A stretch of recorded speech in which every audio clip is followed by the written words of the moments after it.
Fenomena Citayam Fashion Week berkembang bukan hanya soal fakta akan dambaan ruang terbuka publik bagi warga di Jakarta dan juga kota penyangganya, namun berkembang menjadi ruang ekspresi maupun eksistensi bagi kalangan muda.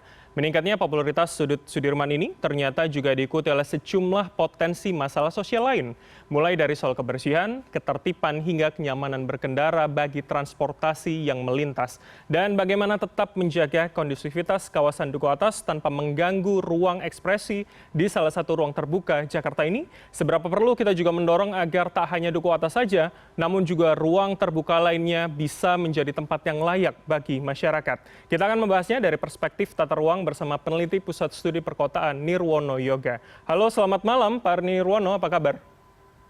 Selamat malam Mas Bram. Baik, terima kasih. Baik, alhamdulillah. Ya, Pak, kita bicara soal Citayam Fashion Week ini hampir sebulan kita membicarakan soal ini. Kita mulai tahu begitu masalah sedikit demi sedikit mulai bermunculan, misalkan kemacetan, ketertiban, kemudian banyak anak-anak yang bermalam di sana, membahayakan nyawa terutama bagi peserta Pak karena menggunakan zebra cross sebagai sarana begitu untuk fashion show. Nah, bagaimana kita melihat fenomena ini, Pak? Artinya bagaimana kita seharusnya meminimalisir potensi-potensi hal negatif tadi, tapi satu sisi juga tidak merugikan begitu. Bagaimana ruang terbuka ini dimanfaatkan dengan baik oleh masyarakat? Ya, ada 3 catatan saya, Mas Bram ya. Yang pertama, tentu ini menunjukkan bahwa kerinduan anak-anak muda dan juga warga Jabodetabek khususnya akan kebutuhan ruang publik dan taman-taman kota. Nah, akhirnya kan berarti dengan adanya Citayam Fashion Week, kemudian muncul istilah Sudirman, Citayam, Bojonggede, Depok misalnya. Ini kan berarti mendorong pemerintah DKI Jakarta dan juga pemerintah kota kabupaten yang ada di Jabodetabek untuk menyediakan lebih banyak lagi ruang publik dan taman-taman kota yang menarik ya, sehingga anak-anak muda mereka juga mau bermain di ruang-ruang publik yang disediakan oleh pemerintah. Jadi satu itu poin kedua. Poin keduanya tentu harus diapresiasi ya. Apresiasi dalam bentuk apa? Fasilitas apa yang dibutuhkan oleh mereka agar kegiatan tersebut dapat berkelanjutan ya.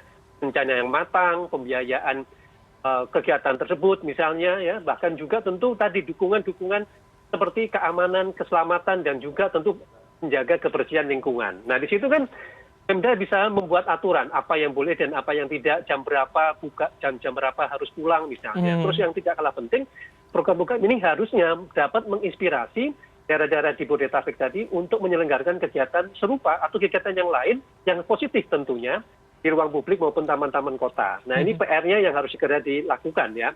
Karena kegiatan yang sekarang ini kan lebih bersifat spontanitas. Jadi kalau tidak didukung dan direncanakan dengan lebih matang lagi, kegiatan seperti ini pasti tidak akan berkelanjutan ke depannya, Mas. Baik, apakah hanya kemudian dengan adanya regulasi yang jelas, kemudian secara mendetail misalkan soal yang Anda sebutkan tadi, itu cukup misalkan kita untuk menekan atau meminimalisir potensi masalah tadi, Pak? Ya, yang paling penting silahkan dibuat aturan, apa yang boleh dan apa yang tidak boleh ya. Bisa umpamanya, jam berapa teman-teman kita bisa melakukan kegiatan di ruang publik tersebut, gitu ya. Tuh, kemudian yang kedua, di situ mereka harus melakukan apa? Misal tadi, wajib berpakaian sopan misalnya. Kemudian wajib menjaga kebersihan. Terus kemudian dari petugas keamanan yang ada di sana misalnya ya, baik itu dari Satpol PP ataupun juga kalau penggunaan zebra cross-nya oleh Dinas Perhubungan dan juga Polantas ya. Jadi ada aturan yang dibuat tetapi juga harus didukung kegiatan mereka sehingga mereka dalam tanda petik tidak mengganggu kepentingan penggunaan ruang publik tadi, misal para pekerja yang lalu lintas di terowongan Kendal ya, setelah turun dari stasiun Sudirman ke Duku Atas dan juga ke MRT misalnya, mereka tetap dapat berjalan dengan aman dan nyaman ya, karena sama-sama menggunakan ruang publik misalnya. Nah, mereka juga harus ada aturan jelas tadi, misalnya kalau mereka sudah selesai mereka harus kembali ke rumah misalnya, atau mereka menginap di tempat teman yang dekat dari lokasi misalnya. Jadi dengan demikian tidak ada lagi anak-anak yang kemudian harus terpaksa dalam tanda petik tidur di selasar atau bahkan juga kebersihannya tidak dijaga. Nah, ini yang membuat saya juga harus ada catatan-catatan bagi kedua belah pihak, dari pemerintah dan juga tentu teman-teman kita dari Citayam, Bojonggede dan Depok ini, Mas. Baik, Pak Nirwono, tapi ketika misalkan ada regulasi yang jelas, ada do and don'ts-nya begitu ya, itu kan Ya, biasanya ya, petugas akan menggunakan perspektif keamanan dan juga ketertiban yang biasanya ini juga rasanya akan cukup cukup mengganggu ruang ekspresi begitu Pak, yang sebenarnya kalau kita katakan ruang terbuka cukup banyak, tapi ruang ekspresi ini kan tidak di semua tempat lokasi ya. ruang terbuka di Jakarta ada begitu. Ya, ini persoalannya lebih kepada lokasi yang strategis, ya, mudah dicapai, ya. Terus kemudian lokasi kegiatan itu dapat atau mudah dilalui oleh banyak orang sehingga mudah sekali dalam tanda petik menjadi viral, ya. Ya. Kalau kita bicara soal ruang publik di Jakarta kan banyak, ya. Kalau bicara soal ruang publik seperti terowongan Kendal, kita bisa juga jumpa di stasiun dekat Manggarai umpamanya, stasiun Senen atau bahkan di sekitar Blok M misalnya, yang juga banyak ruang publiknya.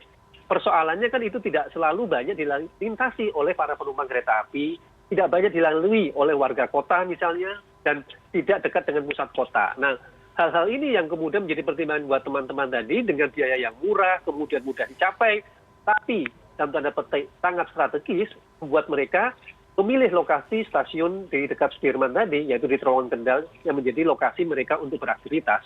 Jadi sebenarnya pemilihan lokasi juga sangat penting, Mas Bram, karena kalau umpamanya kegiatan serupa misalnya, itu dilakukan di stasiun dekat stasiun Bojonggede, stasiun Citayam, atau bahkan stasiun Depok dan Bogor misalnya, saya yakin tidak akan seviral sekarang. Nah, jadi pertimbangan lokasi juga sangat penting dalam menentukan sebuah kegiatan tadi itu menjadi viral atau tidak. Baik, artinya fasilitas pendukung itu juga perlu dicermati begitu ya. Tapi kita sebelum ke sana saya ingin fokus terkait dengan aturan itu tadi Pak. Ketika hari ini kita bicara soal aturan harus ada regulasi yang jelas begitu ya. Tapi kan hari ini kita juga melihat pemerintah dan otoritas rasanya seperti gagap begitu menanggapi fenomena ini. Ketika kita lihat Pemprov DKI memperbolehkan mengatakan tidak ada regulasi, dilarang melaksanakan fashion show di Zebra Cross, tapi kemudian pihak dari pemerintah kota Jakarta Pusat katanya melarang begitu. Ya. Nah ini apakah Anda melihat sebenarnya tidak ada persamaan perspektif dari sebuah blueprint tata kota di Jakarta, Pak? Betul sekali. Jadi dari sini kita melihat bahwa pemerintah daerah dalam tanda petik tergagap-gagap ya atas kreativitas anak muda. Ya, kalau kita bicara anak muda kan banyak sekali kegiatan-kegiatan spontanitas di ruang-ruang publik. Nah ini harusnya pemerintah daerah, baik itu di tingkat provinsi maupun juga di tingkat kota maupun kabupaten, harus bisa menangkap apresiasi apa yang dibutuhkan oleh anak muda tadi. Karena seperti ini justru muncul spontanitas, Mas. Kalau dipikir secara matang, belum tentu kejadian tadi itu bisa terwujud misalnya. Nah, spontanitas ini tentu tetap harus diatur tadi.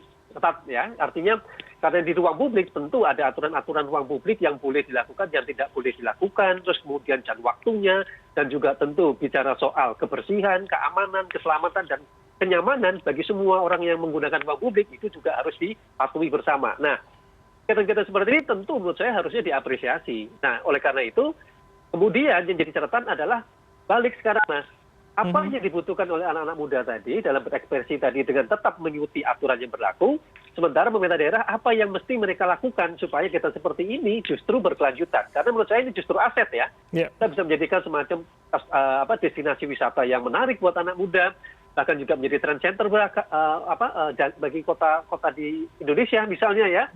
Kan juga bisa diperluas tidak hanya di Jakarta, tapi juga di Bodetabek dan kota-kota besar di Indonesia. Jadi kita harus melihat dari sisi positifnya tadi itu, kemudian dibalik apa yang bisa dibantu oleh pemerintah daerah, pemerintah pusat untuk meningkatkan kegiatan ini secara berkelanjutan tadi. Karena kalau tidak, saya lihat tidak akan berkelanjutan kalau tanpa ada dukungan yang kuat dari pemerintah tadi, Mas Bram. Baik, baik. Pak, ini kita lihat hingga malam ini saja, kemudian ini kerumunannya semakin meningkat, antusiasmenya semakin meningkat.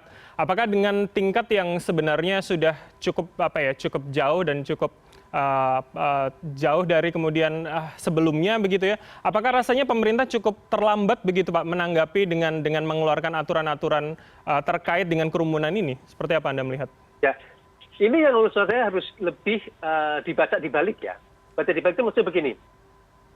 Pemerintah daerah, Jakarta Pusat mulai wilayah ini, harus memahami apa yang dibutuhkan oleh mereka. Ya. Pemerintah daerah DKI juga, maupun pemerintah kota kabupaten asal anak-anak muda ini. Ya. Jangan pakai kacamata pemerintah, karena kalau kacamata pemerintah pasti tidak akan ketemu. Karena antara kebutuhan dengan keinginan yang diinginkan oleh anak-anak muda ini berbeda. Misal, kita bicara di akhir pekan, bagi anak-anak muda ini mereka justru menghabiskan waktu di ruang publik berkumpul dengan teman-teman merupakan kebutuhan tersendiri. bahkan bisa sampai dengan jam 12 malam misalnya. Nah, yang terpenting kan justru sebagai, dalam tanda petik, pemerintah ini kan sebagai orang tua menjaga ya kegiatan apa yang boleh, kemudian bagaimana tetap terjaga keamanan, keselamatan dan kebersihan lingkungannya, begitu ya. Tidak kalah penting tadi, terutama di ruang publik harus mencegah kegiatan kriminal, harus mencegah ada kegiatan umpamanya tadi pelecehan seksual misalnya. Jadi ada tindakan proaktif dari pemerintah juga untuk menjamin kegiatan yang positif ini juga tetap positif nantinya, Mas. Ya. Ini misal kendaraan, saya bicara paling mudah kendaraan lah, transportasi kereta api. Ini kan kita bicara malam minggu misalnya. Tidak tertutup kemungkinan untuk kereta api misalnya di atas jam 12 paling mungkin jam 1 atau jam 2 misalnya ada penambahan jam kereta, ada penambahan bis Transjakarta misalnya untuk menuju ke tempat-tempat tujuan mereka dan aman dan nyaman. Jadi fasilitas-fasilitas seperti ini harusnya diberikan. Karena kegiatan seperti ini kan juga tidak selalu harus sampai dengan larut malam. Misalnya kalau kita bicara hari kerja gitu Mas Bram ya. Senin sampai Jumat kan ada aturannya. Tapi kalau Sabtu Minggu misalnya ada sedikit kelonggaran yang diberikan pada anak-anak muda seperti ini. Dukungan itu sebenarnya yang mereka butuhkan. Baik, terkait dengan itu saya juga ingin mengutip apa yang dikatakan Wakil Gubernur DKI Jakarta Ahmad Riza Patria yang katanya memberikan batasan begitu hingga jam 10 malam karena ini salah satunya juga menyesuaikan dari KRL yang hanya sampai jam 12 malam begitu. Nah, menurut Anda dalam perspektif Anda dan perspektif tata kota begitu Pak Nirwono, apakah kemudian dengan membatasi ini akan membuat mereka nanti malah akan berpencar atau lebih baik sebenarnya kalau kita bicara itu harus dilokalisasi seperti ini kemudian agar lebih terpantau, lebih jelas kemudian apa kegiatan yang dilaksanakan di sana tetap dalam koridor positif tentunya begitu ya? Betul. Jadi menurut saya jangan membuat kebijakan yang kontraproduktif, Mas. Ya. Tadi saya katakan, tolong pahami cara berpikir anak muda tadi. Ya, mohon maaf misalnya, anak muda jam 10 malam itu masih pagi, Mas. Belum larut malam mereka. Ya. Justru semakin malam mereka justru semakin energik. Nah, ini hal-hal yang harusnya juga dalam tanda petik diwadahi. Pekan mereka tetap melakukan kegiatan positif begitu ya. Kalaupun sampai jam 12 malam pun mestinya tidak menjadi masalah. Oleh karena itu tadi saya katakan kereta api, bis Transjakarta itu harusnya juga difasilitasi untuk kegiatan-kegiatan mereka. Toh seperti kegiatan ini kan tidak setiap hari. Jadi ada upaya pendekatan yang juga lebih persuasif bagi mereka. Jadi di sini saya berharap justru pemerintah itu memberikan dukungan penuh bagi kegiatan anak muda seperti ini. Contoh misalnya kalau kita berkaca ke kota-kota besar dunia misalnya ya. Entah itu di New York ataupun di Tokyo misalnya. Bagi anak-anak muda mereka justru kota-kota seperti ini menghidupkan ruang publiknya. Pemerintah kotanya justru memfasilitasi. Ya tadi misalnya transportasinya bisa lebih larut malam. Kemudian keamanan keselamatan mulai dari CCTV, bahkan petugas keamanan juga ditempatkan di lokasi. Sehingga kegiatan-kegiatan positif dapat terus berlanjut. Selain kemudian kita lihat kenapa misalnya di New York dan di Tokyo itu kegiatan anak muda jadi tren budaya. Ya, menjadi tempat peradaban baru bagi anak muda. Nah, hal-hal seperti ini yang harusnya dilakukan. Ya. Jadi ada aturan yang ketat, tetapi juga dalam tanda petik ada sedikit kelonggaran yang diberikan kepada anak muda seperti ini. Namanya juga anak muda, mereka perlu energi yang lebih positif sebenarnya, Mas. Nah, dukungan ini yang menurut saya harusnya dilakukan. Baik, itu seperti yang Anda katakan di awal tadi ya, artinya perspektifnya jangan kemudian menggunakan perspektif mungkin orang yang lebih tua atau lebih senior begitu. Baik, Pak ini kemudian... Jadi kontraproduktif ya. Betul. Baik, Pak, ini terkait dengan fasilitas yang sebelumnya kita bahas tadi, ini kemudian rasanya memang Dukuh Atas ini kan sangat mempertemukan banyak transportasi publik, sangat memudahkan apalagi bagi para remaja anak muda dari wilayah suburban begitu untuk masuk ke Jakarta. Apakah Anda melihat memang ini hanya kebetulan saja ada di Dukuh Atas atau sebenarnya ruang-ruang terbuka publik di Jakarta itu punya fasilitas yang lengkap, Pak, untuk transportasi? Ya, yang tadi juga sudah saya singgung di awal, sebenarnya Jakarta masih punya ruang-ruang publik ya, yang terlintas ataupun dekat dengan transportasi massal, baik itu MRT, LRT, bahkan dan juga bis Transjakarta ya. Beberapa titik yang bisa kita sebut misalnya tadi kawasan kawasan Blok M misalnya ya, ada MRT-nya, ada BRT-nya juga bis Transjakarta gitu ya. Banyak ruang-ruang publik, bahkan kalau kita secara Blok M dulu terkenal dengan melawainya ya, dengan jalan-jalan sorenya yang juga pernah hit tahun 1990-an misalnya. Atau juga kita bicara di daerah stasiun Manggarai ataupun juga stasiun Senen ya, yang juga punya ruang-ruang publik yang cukup luas dan juga ada beberapa taman yang Jakarta dapat digunakan ya. Kita bicara mulai dari Taman Menteng gitu ya, ada lapangan banteng, selain Monas tentunya ya. Sebenarnya juga bisa memberikan ruang publik bagi anak-anak. Tetapi yang tadi saya katakan, lokasi tadi harus strategis, harus banyak dilintasi banyak orang ya, begitu orang kerja maupun juga orang naik turun kereta api menuju ke tempat lain sehingga ada kesempatan mereka melihat ya, karena mereka kan ingin dilihat. Oleh karena itu lokasi yang strategis akan dipilih. Ketiga, harus dekat dengan pusat kota. Semakin dekat dengan pusat kota, maka akan semakin mudah untuk viral. Ya. Nah, yang tadi saya katakan, kegiatan ini bisa dilakukan di tempat lain, di pinggiran kota, tetapi belum tentu viral. Ya. Meskipun itu juga dilintasi oleh banyak orang, karena magnet pusat kota Jakarta itu kan ada di Bundaran HI dan di Monas. Oleh karena itu stasiun Duku Atas dan stasiun Sudirman ini dengan terowongan kendalnya menjadi titik sentral yang memudahkan mereka. Dan jangan lupa, ini muncul karena merupakan strategi anak muda melihat lokasi yang paling strategis tadi, Mas Bram. Ya, jadi mereka melihat, ini paling strategis, banyak orang lewat, Wah, kalau kita melakukan kegiatan yang menarik, tentu orang akan datang. Dan itu ternyata terbukti. Di sini kemudian kejelian dari anak-anak muda tadi memanfaatkan ruang publik yang tadinya dalam tanda petik hanya sekedar ruang publik, menjadi ruang publik yang hidup. Bahkan terjadi kegiatan yang dalam tanda petik menjadi fenomenal. Nah, ini peluang sebenarnya, kalau ini bisa diduplikasi dengan kegiatan yang beda, bisa jadi di ruang-ruang publik lainnya, Mas Bram. Itu keberhasilannya harusnya begitu, menginspirasi ya. Ya, baik, artinya pekerjaan rumahnya tidak hanya soal transportasi yang efektif yang kemudian saling berintegrasi, tapi juga kemudian strategis yang Anda katakan tadi, Pak. Kemudian banyak fasilitas lain yang harus dibangun begitu. Artinya PR-nya cukup banyak, artinya Pemprov DKI harus membangun selayaknya kawasan Duku Atas atau Sudirman ini di wilayah lain. Betul, jadi pembelajarannya kan apa yang bisa didukung oleh pemerintah DKI. Nah, gitu kan tadi kan, lain kegiatan ruang publik. Bahkan ada usulan terbaru misalnya memanfaatkan untuk area-area di Gedung Sarinah, Mas. Ya. Kan lokasinya juga tidak jauh dari lokasi stasiun Duku Atas dan Stasiun Sudirman ya. Dengan pelataran yang baru dan bagus di atap bahkan di roof gardennya Gedung Sarinah, itu juga memungkinkan mereka untuk melakukan kegiatan. Bahkan tidak tertutup kemungkinan Cayung Fashion Week-nya itu naik kelas untuk melakukan show di Gedung Sarinah tadi, Mas.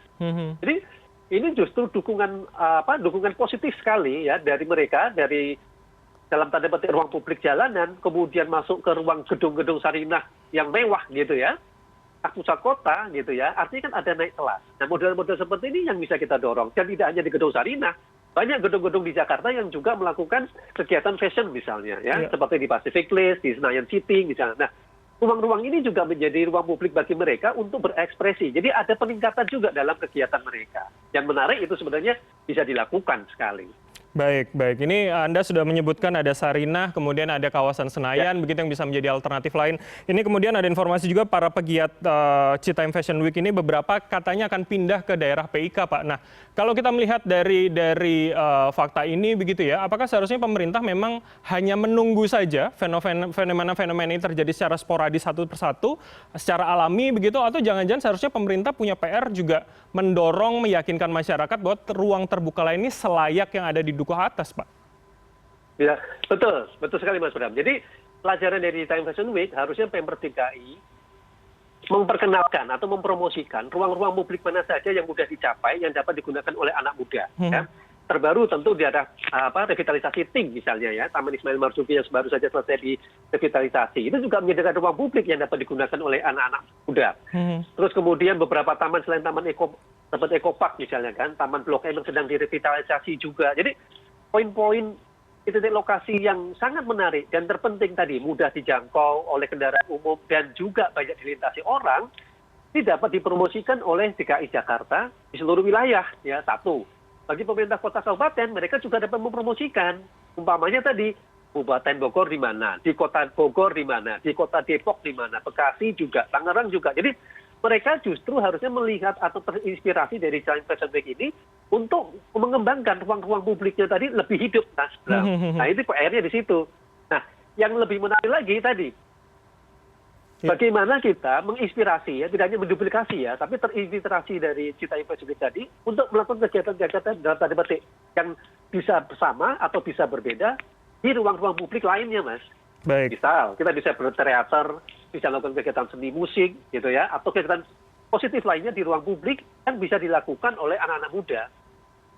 Dan baru misalnya skateboard misalnya kan, mereka juga butuh ruang-ruang publik untuk bermain skateboard yang tidak boleh di jalan ya, karena dikejar-kejar oleh petugas misalnya. Berarti kan kita bisa menyediakan ruang-ruang publik bagi anak-anak skateboard tadi bermain skateboard di ruang-ruang publik yang disediakan oleh pemerintah tadi. Ini contoh mudahnya ya, bagaimana animo anak muda itu harus segera difasilitasi. Karena kalau tidak, mereka akan mencari ruang-ruang publik sendiri yang dalam tanda petik seringkali nanti dianggap melanggar oleh pemerintah daerah. Oleh karena itu, lebih baik pemerintah daerah mempromosikan mana ruang-ruang publik yang difasilitasi oleh mereka, dan kemudian bagaimana cara mencapainya. Jadi kegiatan positif itu yang harusnya didukung sesuai dengan yang tadi sudah disampaikan oleh Pak Presiden Jokowi.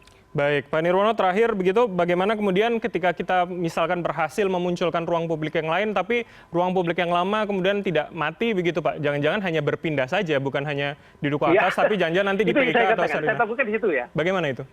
Betul. Hal yang paling utama adalah buat program secara matang. Untuk Citarum Fashion Week memang kita harus akui bahwa ini lebih pada spontanitas, ya. Oleh karena itu belajar dari Citarum Fashion Week ini, kalau kita belajar lagi lebih jauh, misalnya di Harajuku di Jepang misalnya, ya, atau mungkin di kota-kota seperti di New York, di Milan misalnya, atau Paris ya, kegiatan fashion di ruang-ruang publik, mereka merancang dengan kegiatan tadi secara matang, ya, mulai dari perencanaan program kegiatannya, artinya mereka punya kegiatan rutin, tetapi mereka punya kegiatan puncak di setiap tahunnya. Pokoknya pada bulan sekian menjadi puncaknya misalnya, tapi tetap diikuti dengan kegiatan rutin. Kemudian disiapkan dengan pendanaannya, sumber pendanaannya juga penting gitu ya. Baik. Terus yang tidak kalah penting, pendidikan keterampilan. Anak muda ini kan juga perlu dibantu. Apakah mereka bisa melanjutkan pendidikan ke tingkat lebih lanjut untuk fashionnya, mennya gitu ya. Jadi industri tadi juga dapat mendukung program-program anak muda tadi. Jadi tidak sekedar untuk kegiatan spontanitas tadi, Mas. Nah, ini yang bisa dilakukan oleh pihak industri, oleh pemerintah daerah maupun juga pemerintah pusat ya, seperti Kementerian Pariwisata misalnya. Nah, yang tidak kalah penting, energi positif ini harusnya lebih bagus kalau dapat menular ke kota-kota kabupaten lain di Indonesia, Mas. Baik. Itu keberhasilannya seperti itu. Semangatnya harusnya di situ ya. Kira-kira seperti itu. Baik, artinya kita juga harus memikirkan langkah selanjutnya begitu ya, kebijakan lanjutan, what next-nya akan bagaimana kemudian memanfaatkan kreativitas dan juga potensi-potensi yang dimiliki anak muda. Baik, terima kasih Pak Nirwono Yoga, peneliti Pusat Studi Perkotaan telah bergabung bersama kami. Salam sehat selalu, Pak. Ya, terima kasih, Mas. Semoga salam sehat.